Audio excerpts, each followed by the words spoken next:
Witam. Witam wszystkich moich widzów. Nazywam się Aleksander Charecki. Wy u mnie jestem na kanale. Nie będę mówił, kto ja jest, kto zna. Kto nie zna, może zapoznаться. Dzisiaj porozmawiamy o nowotworach. Wstępnie ja chciałbym przedstawić pana Antoni Kwietnia, który wcześniej chorował na nowotwór trzustki. Stopień jego choroby był bardzo mocny i nie było szансów zgodnie z medycyńskimi badaniami i wszystkimi, można powiedzieć, ich zdaniami. Ale człowiek żyje. I cześć, Antoni. Dzień dobry.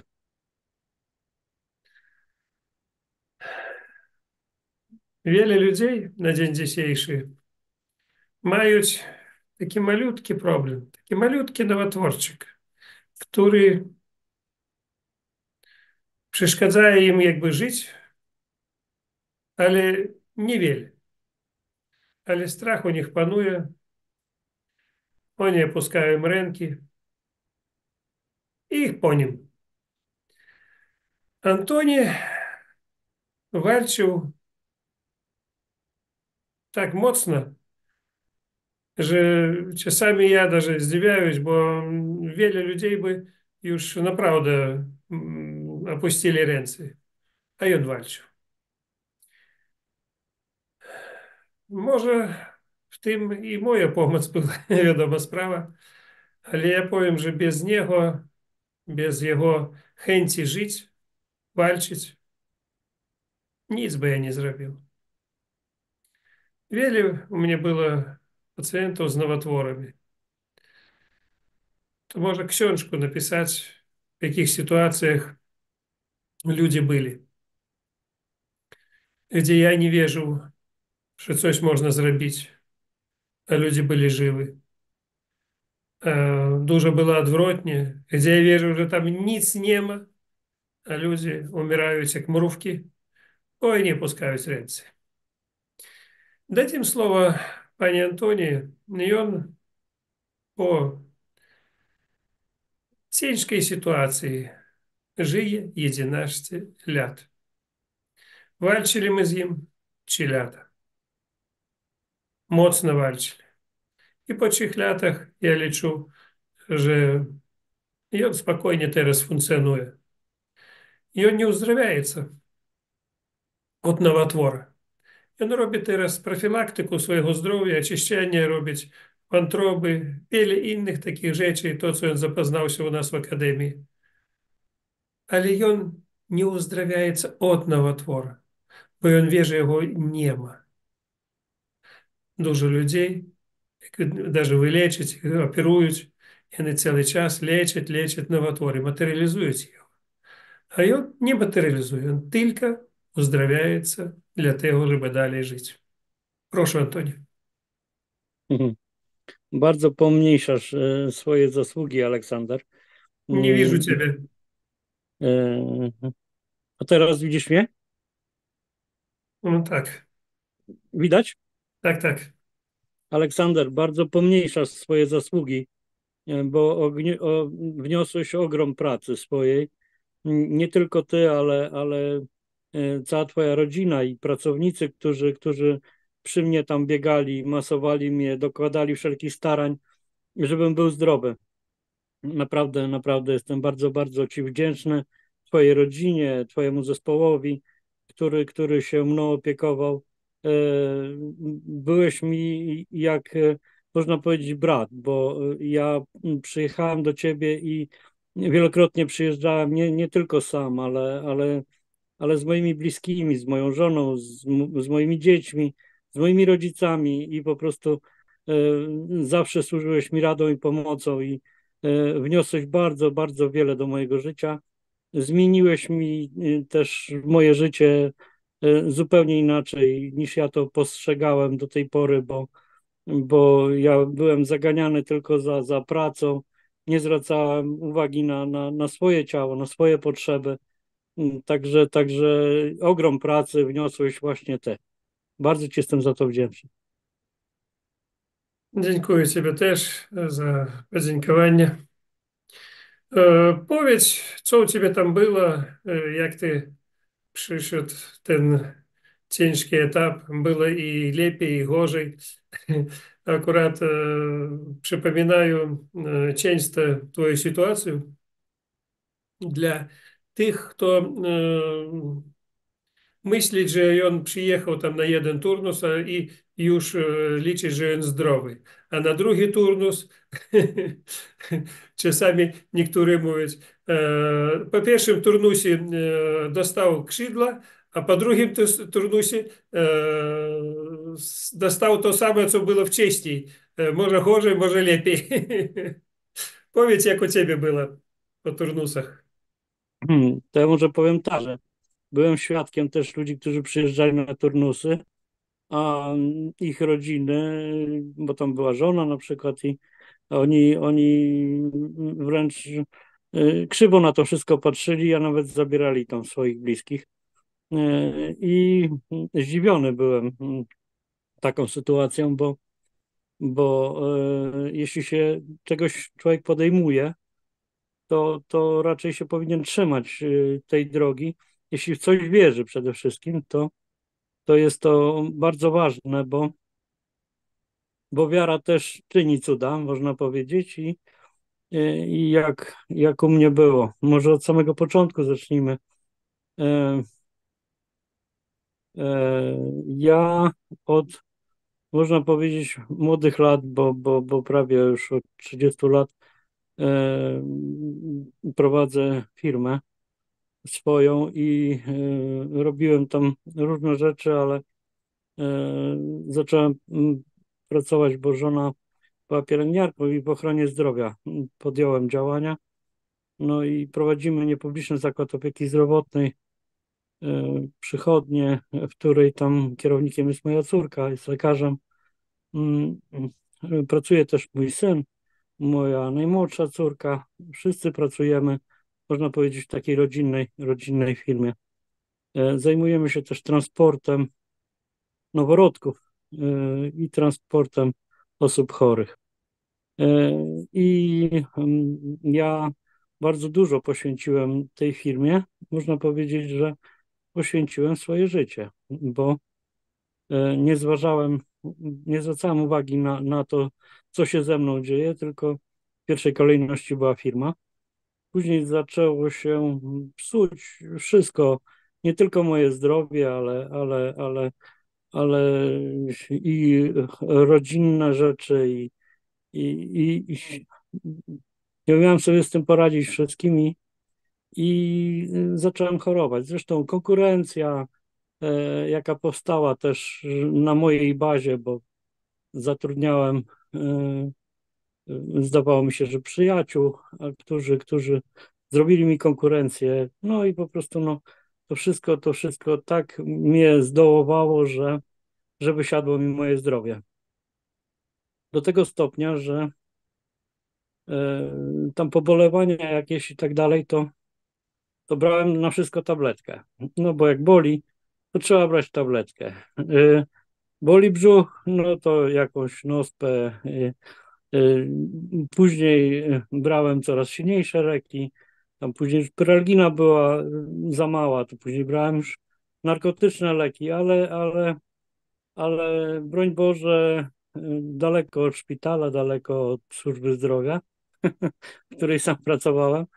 No, tylko korzystałem właśnie z tych środków przeciwbólowych. No, ale w końcu dzięki znajomej pani doktor trafiłem na tomografię komputerową, której w 2012 roku, gdzieś tam na przełomie listopada a grudnia, dowiedziałem się, że mam nowotwór trzustki z przerzutami na wątrobę. Tam na głowie było prawie 8 centymetrów, a w ogonie 3 centymetrów guz. Na wątrobie był już przerzut 2 centymetry, powiększone wszystkie węzły chłonne. No i zacząłem szukać szybko ratunku. bo znajoma pani doktor powiedziała, że no moje dni są policzone i że to wszystko szybko się toczy, zazwyczaj do pół roku. No i z którym lekarzem tam nie rozmawiałem, a miałem dużo znajomych, to niektórzy no wprost mówili, że załatwiaj wszystkie swoje rzeczy tak szybko, bo już niedługo nie będziesz mógł nic zrobić. No ale no ja szukałem różnych metod i to było też tak szybko. Czyli znalazłem metodę doktora Szkara, włożyłem sobie dziarką w nogę, co ty, Aleksander, stwierdziłeś, że to największa głupota była. Później doktor Budwing dietę zacząłem stosować. Piłem, jadłem w ogóle taki serek, twaróg z olejem lnianym i myślałem, że to mi pomoże, załagodzi ten ból w środku, bo odnośnie bólu to tak jakby koń kopał od środka i ten ból promieniuje do pleców. No cały brzuch boli, ale no, człowiek jest tak tym bólem przyćmiony, że o niczym nie może myśleć nawet po prostu, ani nie może myśleć pozytywnie przede wszystkim, bo to wszystko jest tak uwieńczone bólem, że człowiek myśli, że no faktycznie ten kres przychodzi i to bardzo szybko. Ale nie poddawałem się, no szukałem w internecie jakichś tam informacji, brat mi podsyłał też informacje, piłem naftę, no różnego rodzaju wynalazki, co tylko się da, aż obejrzałem film, gdzie występowała taka starsza pani po 80 i ona opowiadała o swoim zdrowiu. Ona była z Niemiec, jak ona trafiła właśnie do ciebie, do akademii. I w akademii ona powiedziała, że odzyskała zdrowie, zresztą jej syn też się wypowiadał, że to jest niesamowita rzecz, jak odmłodziłeś się jej organizm i na swój wiek, jak ona czuje się świetnie. No i poczułem taką nadzieję wewnętrzną, że czemu nie zadzwonić? No i zadzwoniłem do Aleksandra. Aleksander odebrał. Ja szybko mu powiedziałem, co mi dokucza, jak mi dokucza. No i myślałem, że to będzie tak, że no dobrze, jak to lekarze, zobaczymy, przyślij mi badania, to zobaczymy, coś tam i może się spotkamy.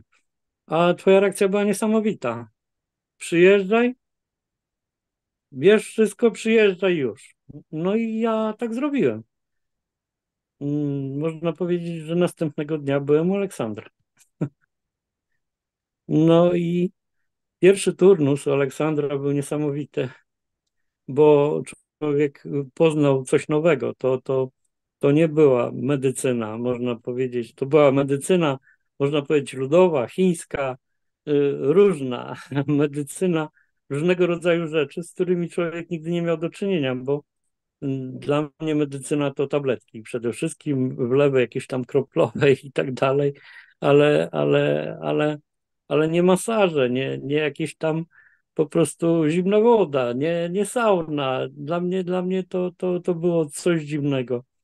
E, Człowiek się spotkał z wieloma rzeczami, ale z taką medycyną naprawdę w życiu się spotkałem pierwszy raz i wszystko to, co miało służyć mojemu zdrowiu, bo tak mówiła medycyna, czyli tak, nie jedz słodkiego, nie jedz słonego, nie opalaj się, bo to wszystko to nowotwory są. A tu wręcz odwrotnie wszystko, po prostu odwrócone do góry nogami. No ale po tym pierwszym turnusie poczułem się świetnie. Poczułem się świetnie, bo można powiedzieć, że to tak odbudowaliście mi tam organizm, że ja dostałem skrzydeł i po prostu no, ja myślałem, że już nie jestem chory po tym pierwszym turnusie. No mówię, no coś genialnego, mówię, no tylko będzie lepiej i inaczej sobie tego nie wyobrażałem. Pojechaliśmy jeszcze nad Morze Czarne, gdzie też się czułem bardzo dobrze. W ogóle czułem się bardzo dobrze, bo super morze, ciepełko. No i od razu wyczułem, że Aleksander jest moim przyjacielem i bardzo bezpiecznie się czułem z nim i z jego rodziną. I zresztą od razu pomógł nam w zakwaterowaniu, we wszystkim, także też ogrom pracy tam poświęcił dla mnie. No i Ну, над Чорним było морем super. byli razem i odpoczywali tam parę tygodni. Jak wyjeżdżali, to Antoni realnie nie da się skłamać, wypił butelkę wódki przed wyjazdem z Czarnego Morza. Ja wypił może tam no, 100-150 gram, bo na następny dzień trzeba było jechać do Polski. A I on wypił gdzieś około butelki, powiedział, ja do południa posплю i później pojeду. Faktycznie my przyjechali razem w jeden czas do siebie do domu, bo u nas 600 kilometrów była różnica, także ja wyjechał wcześniej, on później, no ale fakt tego, że on realnie myślał, że my wyleczyli jego, i już nic nie bolało, czuł siebie jak zdrowy człowiek, ja tak myślę, tak czy nie? Tak, zgadza się. Zgadza No, się. No i no i powiedz, dostałem zaproszenie. jak my tobie zepsuli zdrowie? Trafiłem na drugi turnus. Bo to tak, przyjeżdżałem na wiosnę i na jesień zawsze, nie? Późna jesień, nawet można powiedzieć, że zima, ale to była późna jesień.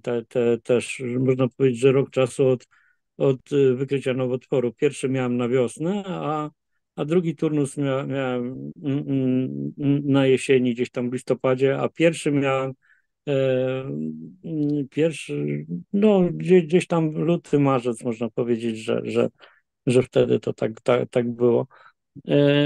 No i na następnym turnusie było super też. No, ja uważałem, że jestem zdrowy. Dzielnie tam brałem zabiegi i tak dalej i wydawało mi się, że jest ok. No i pojechałem do domu. No i zaczęło się. Zaczęło się. E, Nawróciły bóle, można powiedzieć, że z zdwojoną siłą. Leki nie pomagały. No nic nie pomagało. No i obraziłem się na Aleksander, że jak to, jak to? Miał mnie leczyć, miał mi pomagać, a teraz wrócił nowotwór ze zdwojoną siłą, już pewnie będzie po mnie. No ale dzięki właśnie twojej cierpliwości, życzliwości, e, cały Cierpliwości. 4 miesiące ze mną nie rozmawiał, mówił, że ja twój kolega. A później, jak stało gorzej, to i 4 miesiące ze mną nie rozmawiał w ogóle. Pierwszy raz nie, zadzwonił, kiedy? dzwoniłeś do mnie, dzwoniłeś i pytałeś się, jak Tak, się tak, pytał, tam. tylko słuchawku ty nie odbierał. Nie, no było tak różnie, ale ty trafiałeś nawet w miejsca, w których jestem, bo ty mi po prostu powiedziałeś w oczy, nie? Że siedzisz tam na tronie, nie? No tam dosadnie było, nie? I po prostu zemścisz mnie tam. No, tak było. Nie ukrywam, tak było, bo no, było super. Po co to było popsuć, no? Aleksander, no powiedz, po co to zepsułeś? No, do dnia dzisiejszego ni ty, ni inni nie możecie zrozumieć, że pierwszy turnus na przykład, to on wzmacnia organizm, podtrzymuje go, żeby on funkcjonował lepiej, wzmacnia wszystkie organy, narządy, i człowiek dostaje skrzydła. A następne turnusy, у кого другий, у кого trzeci turnus, jest dla tego, żeby uruchomić funkcję, żeby zregenerować, żeby wyrzucić to, co jest w organizmie. I po drugim turnusie ty dostał takiego kopa, że organizm rozpoczął walczyć z twoim nowotworem. I on powinien był його zlikwidować. I co? Ty wszystko zahamował. Zamiast tego, żeby zadzwonić do mnie, zapytać, co trzeba zrobić, no ty myślał, że ja tobie coś zepsuję i stał robić swoje sprawy, tam inne metody używać. Doużywał się, tak? No, W końcu trudno, zadzwonił. No i zadzwoniłem i dowiedziałem się, co robić i tak dalej. No, Powiedziałeś mi. co robić? Do szpitala skierował ja ciebie. Do, szpital co tobie dał? Jaką decyzję? A, do szpitala. No, szpital próbował mi tam pomagać na różne sposoby, ale to też nie było efektywne w moim przypadku i chodzili lekarze i zresztą leżałem na takim oddziale gastroenterologii w Lublinie i obok młodsi ludzie ode mnie umierali. Mnie załamał ten oddział po prostu też psychicznie, bo dużo cierpienia tam widziałem i młodzi ludzie sobie nie radzą właśnie z tego typu rzeczami i niektórzy poddają się operacji i wcale to nie jest skuteczne. No ale pomijając, ja wielokrotnie trafiałem do szpitala, nie tylko po pierwszym, po drugim turnusie, nie tylko po trzecim turnusie, bo u mnie, ale zrozumiałem w końcu o co chodzi, że wytłumaczyłeś mi to, Aleksandrze, że żeby coś naprawić, to trzeba coś zepsuć. Sam mi to powiedziałeś i żeby to dało radę naprawić, to muszą się te komórki wymienić. U mnie się to wymieniało powoli i z różnych organów, bo właśnie będąc w szpitalu, to monitorowano mnie, bo pychano mi tam rurę w buzię, zaglądano i też mnie martwiono, bo mówiono mi po trzecim turnusie, na przykład u ciebie, że dwunastnica naciekła już na ten zaworek tam, można powiedzieć, i nie ma drożności żadnej i proponowano mi operację, wtedy tam obejście, na co też się nie zgodziłem. Proponowano mi wiele rzeczy, no, na przykład, żeby zrobić biopsję, tam pobrać trzustki, ale jeden z profesorów, mądry człowiek starszy, powiedział, że albo robimy operację i wycinamy wszystko, operacja łypla i oszczykujemy splot słoneczny alkoholem, e, albo chcesz robić sobie wycinek, to sobie zrobią ci wycinek, ale ja wtedy mówię ci, że to nie rokuje. No i też miałem ciągle te słowa w pamięci, żeby, żeby nie pozwolić sobie zrobić tego wycinka, gdzie mnie tam wielokrotnie namawiano i przychodzono i pobierzemy panu wycinek, pobierzemy. No nie wyraziłem na to zgody. Chyba dobrze, ale na И pewno później dobrze. jeszcze był etap gdzieś даже za 1,5 lata, gdzieś tak, Mhm. kiedy я powiedział tobie od pierwszego dnia, że nowotwory w środku, i one nie wyparowywać do końca, takie duże. Faktycznie ten nowotwór, organizm powinien z nim walczyć, i on jego powinien zlikwidować, i on powinien faktycznie pęknąć. I będzie krwawienie, będzie no, taki problem, kiedy no, będzie даже brakowało krwi, i takie sytuacje powstała. Też duży problem był, bo znowu Antoni nie zgodził się na przytoczenie krwi, na dodawanie, a hemoglobina spadła bardzo mocno i tylko Bóg, można powiedzieć, może ja troszeczkę wstrzymywał, to używali takie różne metody, żeby podtrzymać jego w ten czas, kiedy w ogóle faktycznie no, organizm nie mógł даже walczyć w tę sytuację. Jeżeli by on przytoczył krew, to byłoby szybciej ten proces uzdrowienia, można powiedzieć, na kilka miesięcy szybciej. A w związku z tym, że krew była no, na złym poziomie, no to znowu ten proces trwał i dosyć tak długo. Także proces uzdrowienia u nowotworów albo u innych chorób to długotrwały, a ludzie chcieli, no ile ty za pół roku faktycznie ty użył z ile, z 10, z 20 metod, z ile. I każdą metodę, którą ty robił, tak tydzień, dwa, a nie pomogła, następną. Tydzień, dwa, znowu nie pomogła, następną. To eksperymenty nad sobą. I tak prawie robić wszystkie. Nie zamiast tego, żeby uwierzyć w jedną, nie mówię tam w moją albo jakąkolwiek. W jakąkolwiek w jedną uwierzcie i róbcie. No, a robicie eksperymenty, no i co? To też nie działa. Tak, Antoni, czy nie?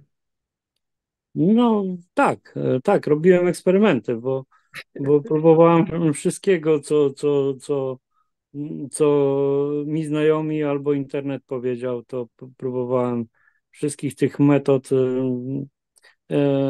Fakt faktem, nie wyraziłem zgody na przetoczenie krwi ze względu na sumienie.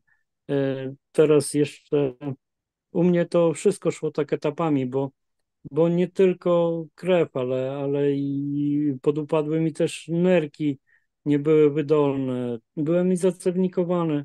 Przeżyłem też dużo, można powiedzieć, w szpitalach, ale ciągle wierzyłem, że się uda, że się No, uda, ja że powiem wprost, że dużo ludzi, kiedy jest jakiekolwiek mocne choroby, to oni tracą duszę.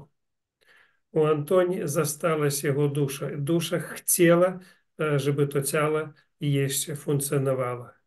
І то несамовито дуже плюс в порівнянні з іншими. Інші опускають ренки, їх душа може навіть і відходить, а тіло пізніше вмирає. Także тут walka była bardzo mocna i duchowa podtrzymka jego ciała. I tak samo, jak ty mówisz, że zdziwiony, że ktoś tam z rodziny nie podtrzymywał, ciebie też, dawaj powiedzmy, no, ciężko było uwierzyć twojej rodzinie, kiedy tam wszystkie lekarze, było uwierzyć w to, że coś można zrobić, kiedy zgodnie z wszystkimi badaniami, wszystkimi zdaniami, wszystkimi opowiadaniami lekarzy, wszystkich do jednego tobie powiedzieli, że szansów zero, даже nie 1, nie 2%, a zero. Tak było czy nie? tak. I no, moja córka jako lekarz, moja żona jako pielęgniarka, taka diagnoza to wyrok. I one sobie zdawały z tego sprawę, pomimo że ja tam walczyłem czasami do końca, bo zdarzyło mi się, że nawet tam utraciłem przytomność i walczyłem, a do nich jeszcze mówiłem, że będzie dobrze, nie? Ale e, no nie chciałbym o tym mówić, to jakieś tam już moje tam wewnętrzne rzeczy. No było, minęło. Było, Tak minęło, jest. ale dużo przeszedłem, można powiedzieć, dużo bólu. Ale powiem tak, że ból bardzo szybko człowiek zapomina. Bardzo szybko zapomina. E, Jak jest ten ból, to człowiek tam modli się do Boga, mm, prosi go o to, żeby mu pomógł i tak dalej, żeby to wytrzymać, nie? Ale mm, Jak minie ból, to i zapomniał o Bogu, tak? nie, teraz już jest inaczej. Teraz już jest inaczej.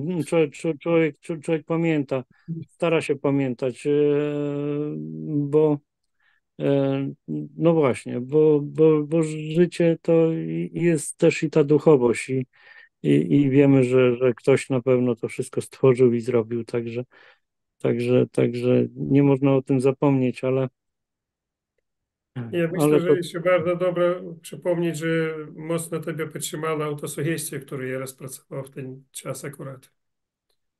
tak, ja ją Myślę. przeformatowałem na swój sposób. Tak. Ty nazywasz to autosugestią, a ja uważam, że to modlitwa, modlitwa do Boga, bo tam też jest część modlitwy takiej tej biblijnej, krótkiej, w której tam, czyli ta modlitwa Ojcze Nasz, no a później dużo próśb. em, No Tak, i można to autosugestię nazywać też modlitwą, tak. no właśnie, no dlatego ja ją nazywam modlitwą, chociaż ona tam się nazywa autosugestia. Na pewno też była bardzo pomocna. E, I nie tylko w e, chorobach, nie? tak. No, Tak. no powiedz troszeczkę na ten temat.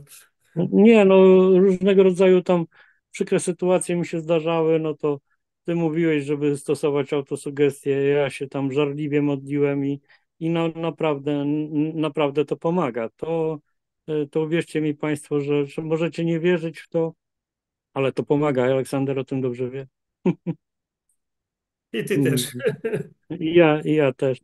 I No, dlatego tu wszystko jest potrzebne. Tu jest, e, jeśli się walczy z chorobą, no to modlitwa albo autosugestia, jak chcecie Państwo tak nazywajcie, jest bardzo potrzebna, jest bardzo potrzebna i nie ulega wątpliwości żadnej, że można to pominąć. Jak i wiele rzeczy, których doświadczamy akurat na kuracjach tam u Aleksandra. Ja uważam, że wszystko jest potrzebne, chociaż niektórzy zdawkowo tam do pewnych rzeczy podchodzili. Na przykład ktoś tam mówił, dzisiaj nie pójdę tam na stymulację, albo na co tam ta sauna, po, po co ten masaż, jak on taki bolący, albo piekący, albo miodowy się nazywa, ale szczypie, piecze. Nie, ja uważam, że wszystko co ty, Aleksander, rozpracowałeś, jest bardzo potrzebne i pomocne dla zdrowia twoich pacjentów i to działa. To działa. W 100% mogę się podpisać dwiema rękami, że ta metoda działa. no, ja chciałbym powiedzieć, Antoni jest świadkiem, bo він dużo był u mnie w ośrodku, że w najgorszych sytuacjach, w najmocniejszych problemach można wyjść z tego i on jest żywym świadkiem. I tak samo z małymi problemami on był świadkiem, że ludzie przyjeżdżali i po terapiach umierali. Pierwsze, oni nie uwierzyli, nie przyjeżdżali dalej na terapię, ich odmawiali rodziny, rzucali to wszystko. No, dzięki Bogu, można powiedzieć, Antoni po 4 miesiącach zwrócił się do mnie, chociaż też ciężko mu było, zwrócił się, przyjechał. Jak on przyjechał? Też cała historia. Wszystkie lekarze, nie mówić o tym, lekarze, rodzina, wszystkie odmówili, mnie dzwonili, żeby ja nie brał, a i on no, zadzwonił do mnie, czy można przyjechać. Ja mówię, no nie wiem даже co powiedzieć tobie. Jak przyjedziesz, no, my będziemy coś robili, nie przyjedziesz, no, twoje życie, to twoja decyzja, to nic ja nie mogę powiedzieć. No i mówię mu, wiesz, że twoja rodzina nie chce, żeby ty przyjechał. I on sieł sam na samochód. On nie mógł chodzić. On z wózka inwalidzkiego dojechał do samochodu, sieł na samochód i przyjechał 600 kilometrów do mnie. Także тут sytuacja taka i trzeba było його реанімувати. No mogę powiedzieć, tam w filmikach troszeczkę mówił, ja zobaczył jego stan zdrowia i jego niedrożność była żołądka, dwunastnicy, jelit, to on tak miękko mówić, że tam coś było. A cała niedrożność to było stwierdzone i on nie mógł ni jeść i nie pić niczego, nic nie wchodziło. No i jak była pomoc w tej sytuacji? No. I ja no, zrozumiał, co jemu, dokładnie, jemu trzeba w ten czas. Я поехал до склепа, покупил 3 рази огурков консервованих, отложив ті 3 рази, справдив на смак, які для нього повинні бути найліпші в той час, і дав йому з 200 грам десь випити сочку з тих огурків консервованих. І то був сродок реанімації, докладний для нього в той час. Якщо б я його не дав, то його б дійсно не було. То йому помогло урухомить функції желудка, двунастниці, дрожність в той момент, коли в агулі не було шансів. Медицина powiedziała, że trzeba wstawiać rurki na co він знову не згодився, він таки був опорний на wszystko, co mówiła medycyna. I tak to nie dało rady. I on wiedział o tym, że nowatory tak wszystko atakowały, czy tam stawiaj ruku, czy nie stawiaj ruku, to nie było sensu. I my troszeczkę dali możliwość, żeby organizm zafunkcjonował. I później dawali większość produktów wyżywienia, można сказать, powiedzieć, przez skórę, jak nasza cała metoda daje wszystkie elementy, to w rodzaju burawiny, tam balzamów różnych, tam zabiegów, masaży z specjalnymi tam alejami, to dawali wszystko przez skórę i tak samo już rozpoczął powoli pracować układ pokarmowy, powoli stał dochodzić do siebie. I znowu, jak on zobaczył, że jest, można powiedzieć, w tych ogórkach ocet, to jak już pojechał do domu, pamiętasz, dzwonisz znowu, co robić? Użył zwykły ocet do środka i mówisz, zepsuł tam sobie wszystko w środku. Znowu, jaki ratunek trzeba. Pamiętasz, nie? Pamiętam. Pamiętam, ja wiele razy tam dokuczałem ci, bo sobie psułem też zdrowie, bo znowu się nasłuchałem, że soda jest super, no to i sodą sobie też załatwiłem Zepsuł. organizm. Tak, tak, ale no eksperymenty były. Ja się przyznaję do tego, że eksperymentowałem z różnymi rzeczami, ale pamiętam też dokładnie tą sytuację. To byłem cienki taki bolek, można powiedzieć, ale ty mi przynosiłeś ten soczek ogórkowy w tajemnicy przed moją żoną w butelce po jakimś napoju i kazałeś mi pić. Czy pytała się moja żona, co to jest? A, to taki dobry środek jest. Jeżeli by ona dowiedziała, że ja tobie сосочек z ogórką z twoim nowotworem, dała mnie tej butelkę po głowie. Ale, ale to nikt taki zdroworozsądkowy nie uwierzyłby w to, że taka sytuacja była i No, że to po prostu działało, nie? Ale działało. Wszystkie właśnie twoje. widzisz, jest ludzie, które zgodnie z swoimi wiedzami, szkoleniami używają to, co im powiedzieli i to, czemu oni szkolились. I mało ludzi wśród lekarzy, którzy mogą zrozumieć, co potrzebne w danym dokładnym czasie pacjentu. Kiedy to dać, kiedy to odstawić, kiedy to działa, a kiedy to psuje już. Jest dawkowanie, jest przedawkowanie. I jeżeli człowiek ma jakiekolwiek zdolności do przeanalizowania tych sytuacji, co trzeba dać, kiedy i jak, no to on jest prawdziwym, można powiedzieć, uzdrowicielem, lekarzem. A kiedy używają, a tam ten używał jak eksperymenty, ten używał jak eksperymenty. Trzeba dać dokładnie w ten czas, co organizm potrzebuje. No i z tym soczkiem akurat ja trafił na to, że no sam wiesz, bez niego w ten czas bym nie przeżył. Tak, ale to nie tylko z soczkiem. No. Bardzo lubiałem po oczyszczaniu twoją zupę na nóżkach.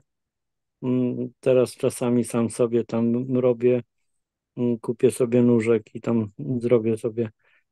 Później mi wyjdzie z tego galareta i też ją jem, ale właśnie mi mówiłeś, że Chińczycy właśnie, dla nich najcenniejszą rzeczą są te nóżki albo uszy. No, Tak. robimy tutaj promocję na nóżki teraz w sklepie.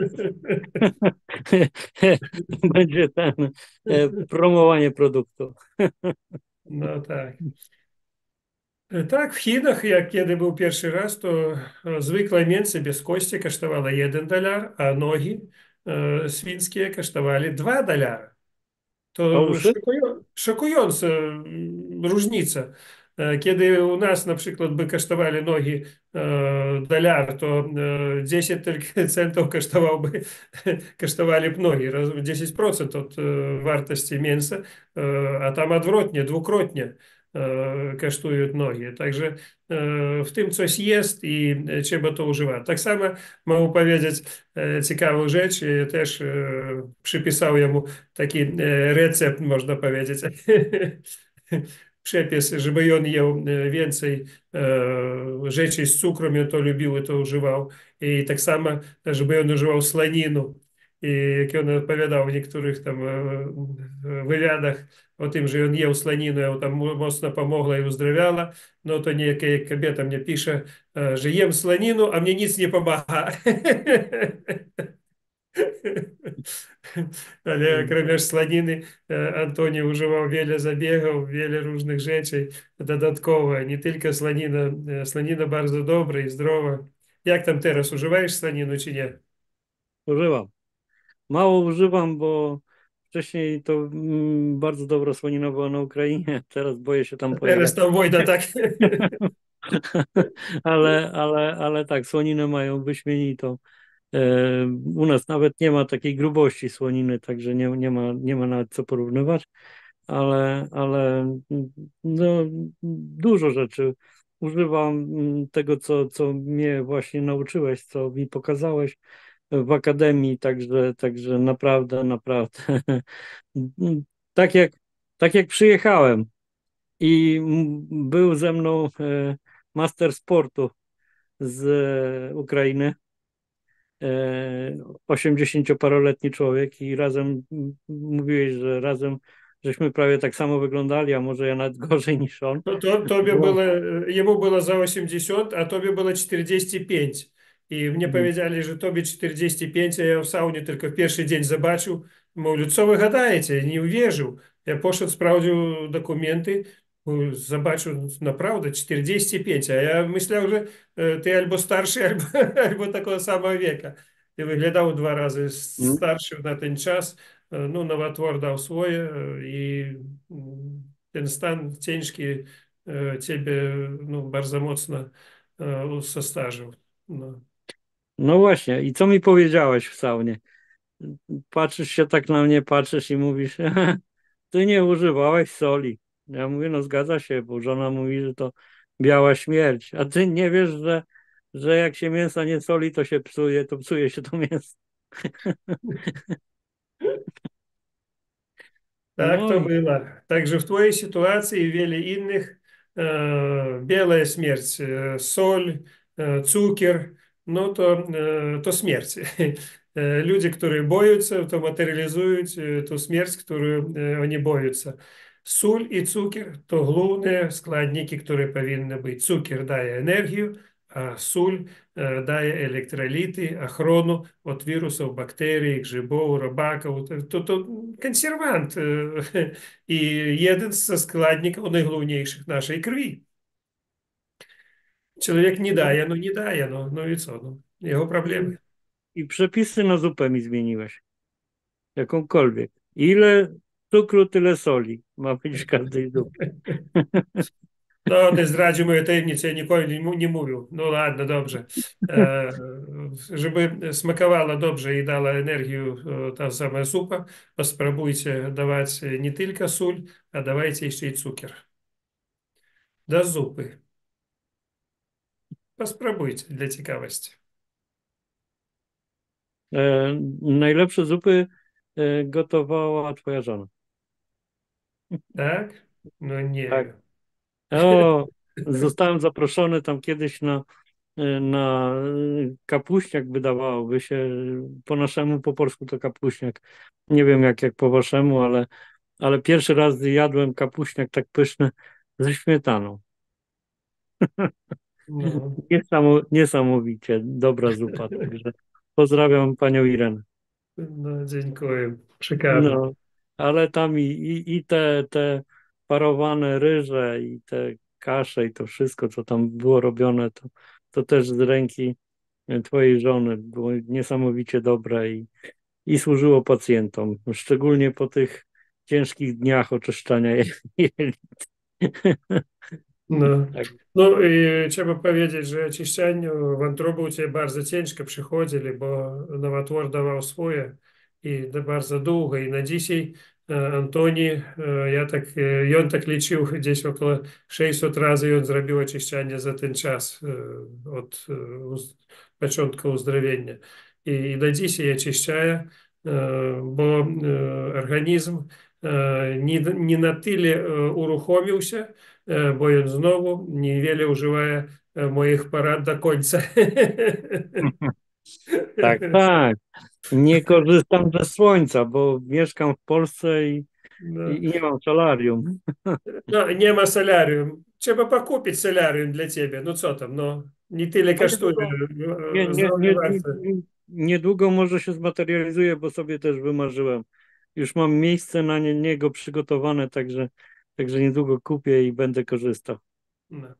Добре, може, які питання у тих, хто є на Zoom? У нас тут є, или там dzisiaj у нас, з 40 осіб є на Zoom. Як звикли, вони przy audycji набирають у бузю води і сидять тихо. Boją się. Може, хто ma питання якiekolwiek, або щось додати chce. Прошу.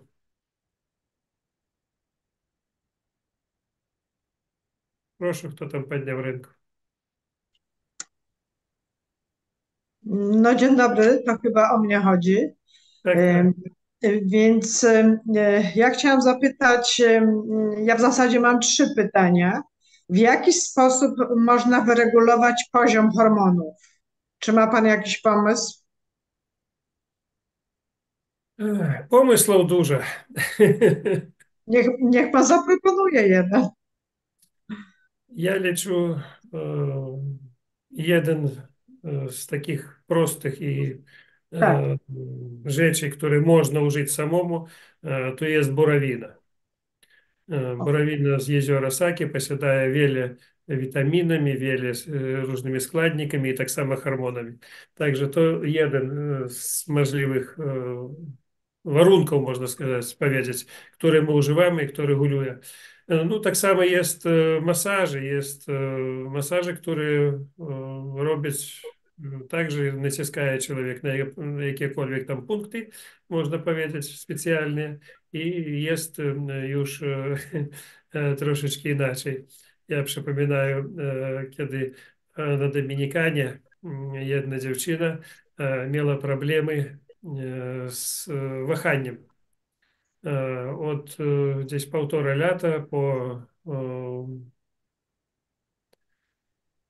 pandemii faktycznie jakby i nie chorowała, a wahanie znikło. W całości nic nie mogła czuć nosem.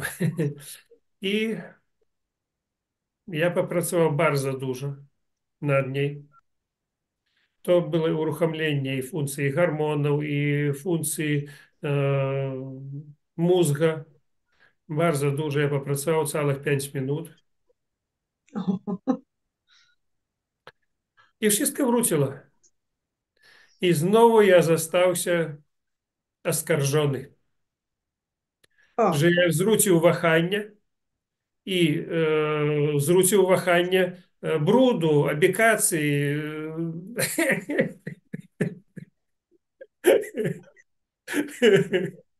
Tak człowiek nie czuł to wszystko niedobrego, nie złego. I pierwsze odczucie śmierdzi.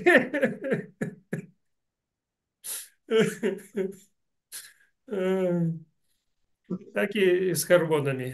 Czasami Panie można profesorze, użyć. ale czy, no właśnie, może ja dokończę pytanie. Czy wszystkie hormony, bo no, tych gruczołów dokrewnych mamy chyba 7 czy 8 i hormony są różne i tak się zastanawiałam, bo ja rzeczywiście korzystając z borowiny za Pańską radą, doprowadziłam tarczycę moją do ładu. Ostatnio mówiłam, naprawdę jestem zadowolona. Ale te pozostałe, bo podejrzewam, że przez te 30 lat, jakie używałam hormony syntetyczne, podejrzewam, że się wszystko rozregulowało u mnie. Czy ma Pan, czy to tak myśli Pan, że to Ja wszystko pani dał na to odpowiedź. No, dobrze? pani nie chce słuchać. jest punkty, które, no ja nie Aha, mogę ich teraz powiedzieć, gdzie, co i jak, i człowiek indywidualny. Ja nie wiem dokładnie, jakie hormony, gdzie i co, ale faktycznie można energetycznie i specjalnymi masażami rozrzucić wszystko. Te dobrze. same To może, hormony. to może drugie pytanie. Panie profesorze, czy arytmia i kołatanie serca to jest to samo? Nie wiem, z jakiego powodu kołatanie serca. Może być даже z problem z kręgosłupem, gdzieś korzęczyki może No, gdzieś no tam takie, no zablokowane. więc mam to praktycznie już od bardzo, bardzo dawna i Ja kołatanie. pani powiem tak. Pierwsze, pani troszeczkę zadaje pytanie nie w temacie. Ja by chciał, żeby jakiekolwiek pytania byli do tego, co my dzisiaj rozmawiamy. Na temat nowotworu, na temat nowotwora trzustki, na temat tego, co powiedziała pani Antonia. Pani використовує звиклу консультацію в час нашої аудиції на темат Aha, новотвору. dobrze, dobrze, Прошу по przepraszam. темату. Jeżeli coś jest, pytanie do mnie, do pani Antonii, na przykład po nowotworom, wtedy będziemy rozmawiali. A tak ja wszystko zadał pytanie pani pod jeden, drugi raz. Niedobrze to. Dobrze. No to następny kto jest? Jakkolwiek, proszę. Maja. Dzień dobry, panie profesorze. Dzień dobry, Ja, Maja. Jak zdrówko u ciebie? Jak urodziny? to dobrze, na razie trzymamy się, jest w porządku. Ja już też za pana radą ucho doleczyłam, także I już co? coraz Może być? lepiej. Jeszcze trochę tak dźwięczy czasami, No to jest jeszcze jedna metoda. ale ja sama, Walnąć, walnąć w ucho, no i już, no. ja chciałam pana Antoniego zapytać o jedną sprawę, bo mam koleżankę bliską, która ma nowotwór. I może on mi podpowie, i w ogóle chodzi o hemoglobinę też, czy jakie on miał wyniki i jak może naturalnie podniósł poziom, bo ona ma bardzo niski. Nie wiem, może pan Antoni coś doradzi, czy u niego może nie było takiego problemu? Czy był, pani Antoni?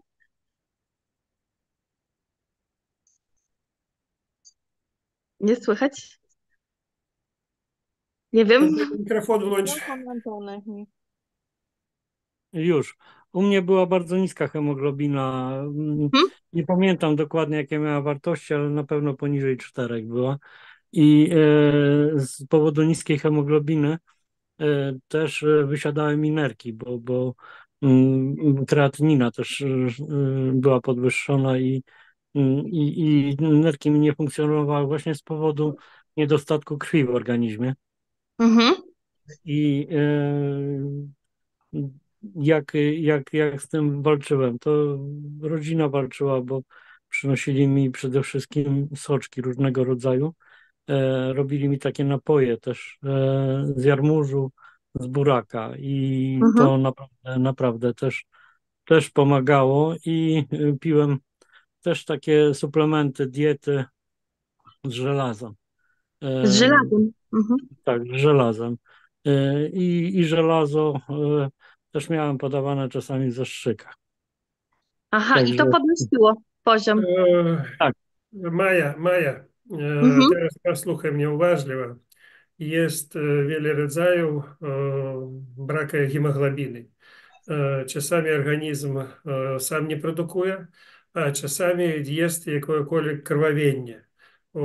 Rodzaj braku hemoglobiny u Antoni тоже pęknął nowotwór i mhm. było krwawienie.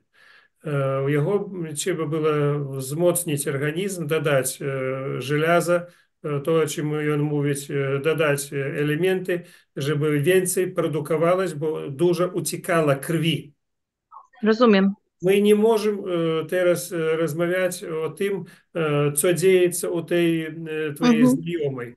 Także mhm. różne problemy, różne metody uzdrowienia, można powiedzieć. Так само Dobrze. я знам tylko ну, większość sytuacji, problem, nie będzie mówić o sytuacji Antoni, bo to my powiedzieli o co chodzi, a większość sytuacji z problemami z krwi, to problemami z robakami. Есть рабаки, которые dziennie wypijają, na przykład jeden rabak wypija do 40 ml krwi. A jakich tam 5 siedzi? Mhm. No, po kubku wypijają. O, No. dobrze. Także wcześniej, tysięcy lat wcześniej, wszystkie choroby krwi, można powiedzieć, w pierwszej kolejności liczyli, że to problemy z robakami. I oni mieli o tym rację. Także trzeba no, różne przyczyny poszukiwać w tym, co dzieje się. U Antoni sytuacja to taka rzadka sytuacja, bo faktycznie, chociaż krwawienie u organizmu człowieka bardzo często bywa, to bywa krwawienie żołądka, dwunastnicy, jelit, to stany zapalne takie z krwawieniem. U kobiet bywає czasami krwawienie, no, po z macicy tam Mhm. idzie, także to też czasami mocno idzie i kobiety даже tracą przytomność przy tych sytuacjach. No różnie bywaje, no. Dobrze, dobrze. To dziękuję bardzo. Mam Да. nadzieję, ona oglądała to, słyszała wszystko. Także dziękujemy bardzo. I pozdrawiam. Nie ma za co, Maja. Pa, pa. Tak, słucham jeszcze ktoś jest po tematu. Wy pomyślicie jeszcze, może wodę wypuścicie z buzi, zechcecie porozmawiać. A ja teraz poinformuję, bardzo dużo dają pytania, ja już jakby no, zdecydował się powiedzieć, gdzie i co. Jak widzicie, w ciepłym kraju. Лето только тло. На самой справе у mnie bardzo zimno. Czasami dochodziło do 40 stopni. Ja zdziwiony tym, że kiedy zapalisz samochód przy minus 40, no i on jeszcze zapalił się, to ciekawe, bo większość samochodów nie zapaliliś na przykład u ludzi. У mnie tak pracował, ale jak rozpoczynajesz jechać przy minus 40, to on jedzie jak koń. Tak, opony, kiedy stoisz przy takim mrozie, to one z dołu takie płaskie robią. I jak rozpoczynajesz jeździć na konie, tak.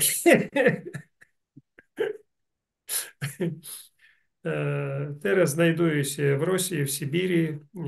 Тут teraz robimy remont dużego ośrodka.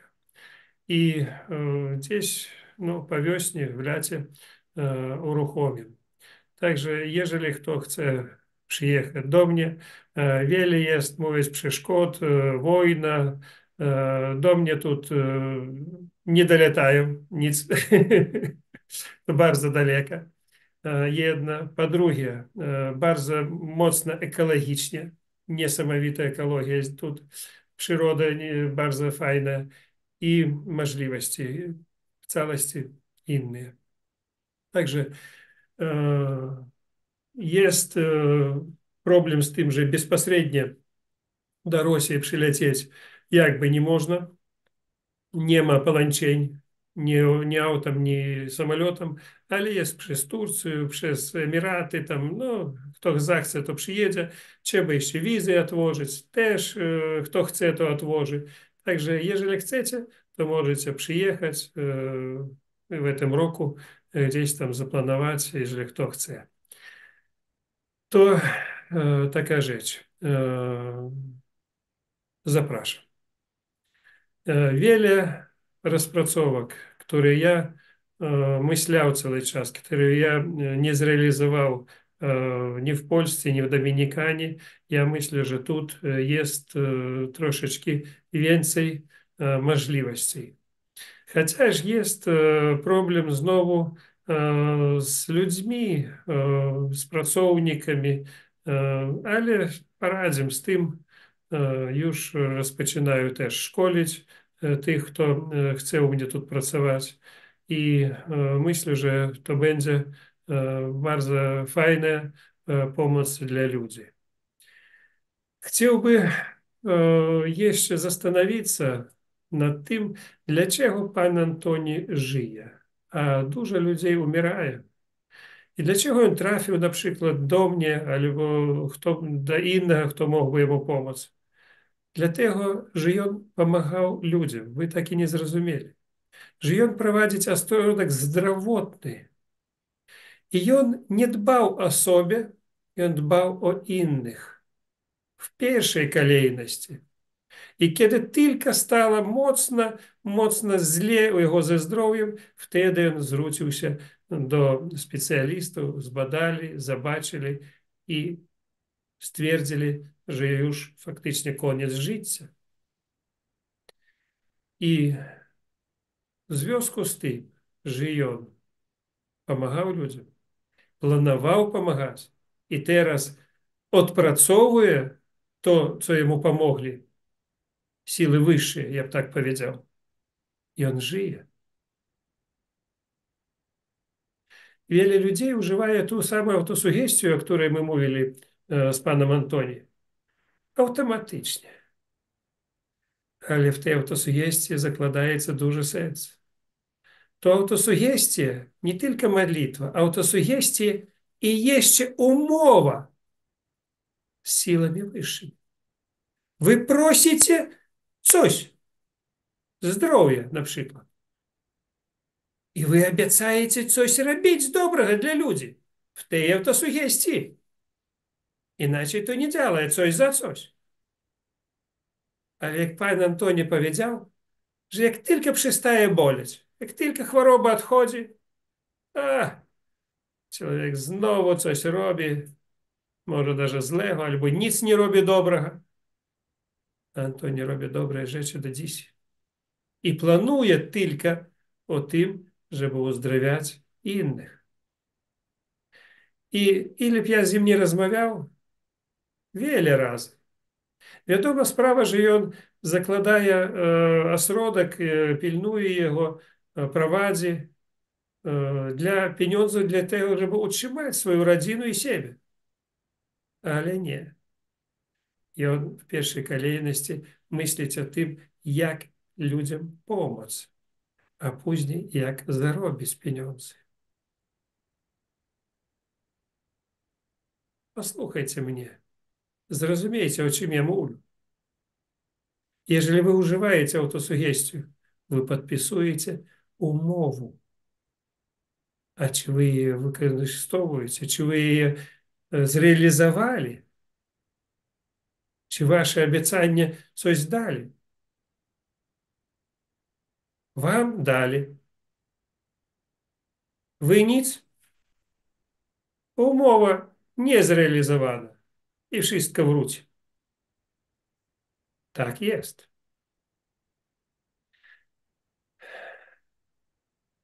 Pytanie jest u was jeszcze?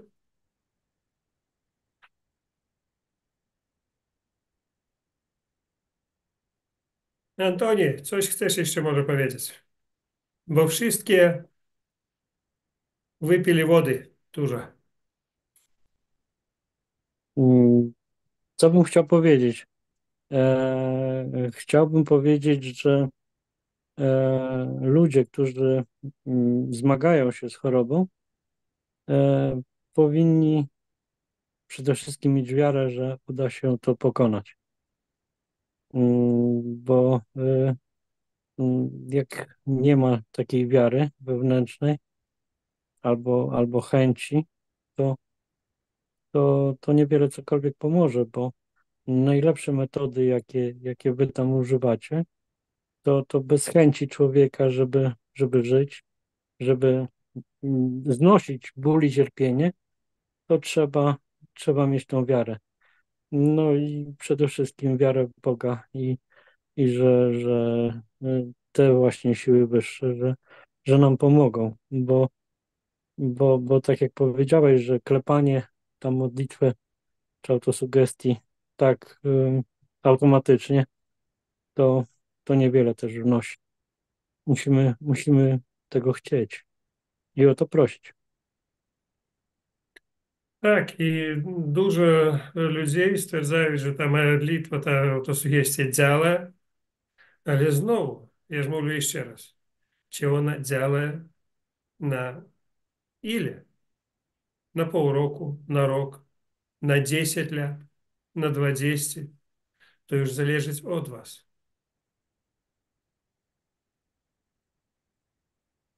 Maja coś jeszcze chce powiedzieć, nie? Ja? Tak, po oczach widzę, coś chcesz. Nie, ja Jak to chciałam nie? zapytać tylko, że chcę powiedzieć cześć. Nie, raczej już nie mam pytań. No to dobrze. Podziwiam pana Antoniego za oczyszczanie wątroby. To jest ogromna rzecz i aż tyle razy, ale świetna robota, naprawdę. No, warto robić, kiedy widzisz rezultaty i wiesz, że to działa. No, to też trzeba wierzyć. A Mogę wierzyć, też, znowu wiara nie przychodzi sama po sobie. Dają tobie wierzyć czy nie dają. mogę coś powiedzieć na ten Tak, temat? tak, tak. Właśnie czego Aleksander mnie nauczył. Tam na początku, jak się przyłączyłem tylko tutaj na ten Zoom, to zadano takie pytanie, że może ja zdradzę jakąś tam rzecz, o której ty nie mówisz, ale właśnie nauczyłeś mnie, Aleksandrze, słuchać własnego ciała. I moje ciało wymaga, żebym się oczyszczał i samo mi to mówi po prostu. Ja czuję się ciężko, czuję tą wątrobę, że trzeba oczyścić i po prostu dlatego nie mam z tym problemu, bo wiem, że jak to zrobię, to jutro będę się czuł lepiej.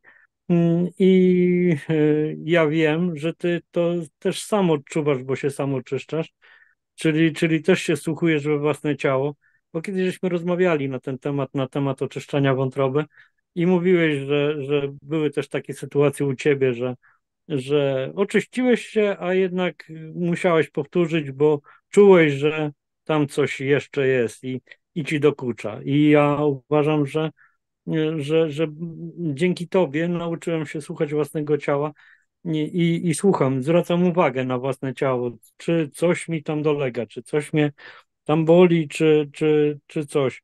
Ym, I masz rację, zwracasz uwagę na autosugestię, tam mówisz, że tam jest umowa, bo tam w tej autosugestii, że wyrzekamy się służby sił zła i po prostu i będziemy robić dobrze dla innych też ale też jest to, że jak się słucha własnego ciała, to też jest bardzo, bardzo ważne, bo zwracamy uwagę na to, co nam szkodzi, co nam nie szkodzi, co nam może pomóc i po prostu wszystkie Twoje metody są wyśmienite, naprawdę. Naprawdę tam w całej Twojej metodzie jest to kompleksowa metoda i tam jest zwrócona uwaga na wszystkie aspekty naszego życia i na wszystko jest jakieś panaceum.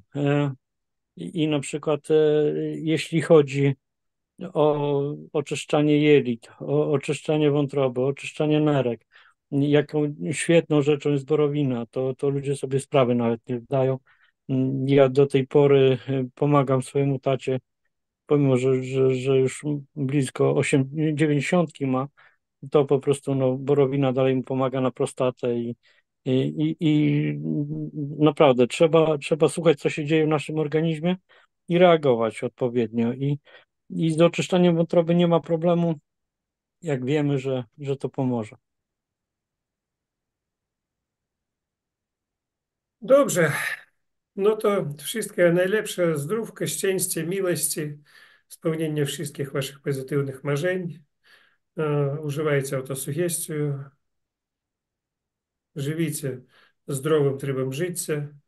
I chciałbym powiedzieć, że metody, które ja radzę, one naprawdę działają. Tylko trzeba też wierzyć, robić, nie lenić i wszystko będzie dobrze. Jak u pani Antonie. No, do widzenia. Wszystkiego najlepszego.